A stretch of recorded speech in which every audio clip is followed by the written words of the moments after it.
ఈరోజు చిన్నదానికి పెద్దదానికి హడావుడి పడుతూ గందరగోళం అయిపోతున్నటువంటి మనం క్లిష్ట పరిస్థితుల్లోనే దేవుని శక్తిని చూసే అవకాశం మనకు దొరుకుతుందని మనం మర్చిపోవచ్చా?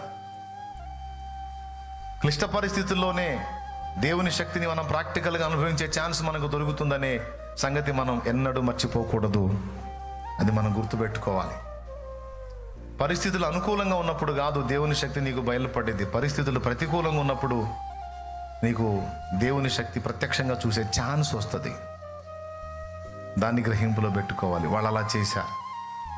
వాళ్ళు ప్రతికూలతలు ఏర్పడ్డప్పుడు కంగారు పడలేదు, దిగులు పడలేదు, గందరగోళం అయిపోలేదు. కానీ దేన్నైనా సాధ్యం చేయగల దేవుని యందు విశ్వాసం ఉంచి దేవునికి ప్రార్థన చేసి దేవుని మీద ఆధారపడుట ద్వారా, దేవుని మహిమపరచుట ద్వారా, కఠిన శ్రమలలో సైతం విశ్వాసమును బట్టి దేవుని స్తుతించుట ద్వారా మానవాతీతమైన కార్యములు ఎన్నో సాధించారు.